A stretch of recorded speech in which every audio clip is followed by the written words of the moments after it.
Melania Trump has always been one of the most private first ladies in modern history. So when she actually sits down for a rare, detailed interview, you can bet people are going to listen.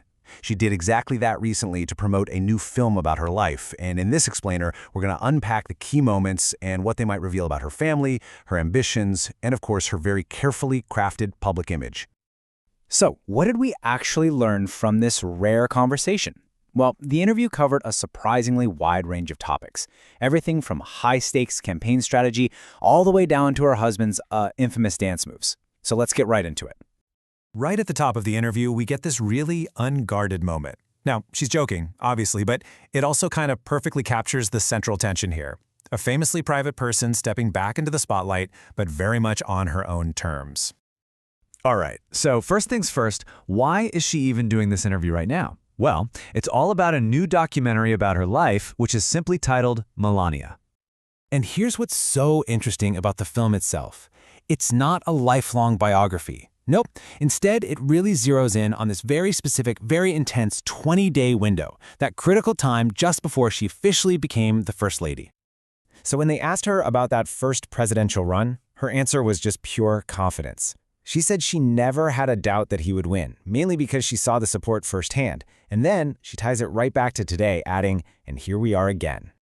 Okay, so from there, the talk shifted to her husband's public persona. And they definitely didn't shy away from some of his more, memorable moments on the campaign trail. I mean, you knew this had to come up, right? The hosts went straight for it, asking her point blank about that dance, Donald Trump's signature YMCA move that he does to close out every single rally. And her answer was, well, it was really interesting, kind of nuanced. On the one hand, she totally admitted to telling him that, look, sometimes the dance just wasn't appropriate. But then, on the other hand, she says it creates this great atmosphere and makes his supporters happy. So her final verdict? He's doing just fine. So after the dancing talk, things got a little more serious. One of the hosts brought up a clip from the film's trailer where she calls her husband a unifier, and she didn't just stand by that comment, she absolutely doubled down on it, claiming he's a unifying force not just in the US, but actually around the world. So the natural follow-up is, if he's a unifier, what's with all the division?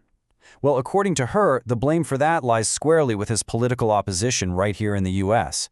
She argues that they are the problem, and that they're obscuring his efforts to make America safer and to prevent wars. Now this is where things get really interesting. The conversation pivots to her personal role in making this film, and she made one thing crystal clear: she is in charge. She didn't mince words at all. She was emphatic on this point, making it very clear that she wasn't just the subject of the film. She was the one in charge, stating it plainly.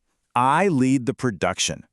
She paints a picture of this really immersive, all-access filming process that covered just about everything. But maybe the most revealing detail? She said her husband had zero involvement in the production or the editing. Apparently, he saw the finished movie for the very first time along with everyone else, which is a really clear signal of her control over this project. This quote really sums up the whole vibe she was putting out there. She frames her private nature not as some kind of shyness, but as a deliberate, conscious choice. It's her way of governing herself, making it clear that she alone decides when she speaks and how she engages with the world. Okay, this might have been one of the biggest surprises of the whole interview. We got a rare glimpse into the life of her son, Barron Trump, and maybe more importantly, his influence. Yeah, he's 19. You'd think he's probably just focused on college, right? Well, according to his mom, he's playing a pretty significant role as a key political advisor in his father's campaign. She basically lays it all out. He's not just some observer. He is deeply involved and giving his father strategic ideas. She even credited Barron specifically for pushing his dad to engage with new media, like YouTubers and podcasters, calling him the smart mind behind it. All right, so to round things out, they talked about what's next for her, looking ahead at her own initiatives and what the future might hold, whether that's in the White House again or not. Now, she didn't give a ton of specifics, but she did reveal that she's developing new legislation with this goal of uniting more children. This seems to connect directly to her Fostering the Future initiative, which, as you may know, is all about helping kids in the foster care system. So in the end, the interview really came full circle, right back to the film itself. When they asked her what she hopes people get from it, her answer was pretty straightforward. She just wants them to see how she works, understand who she really is, and, in her words, know me a little bit more. So after all these years in the public eye, the big question is, will a 20-day snapshot be enough to truly change how people see her?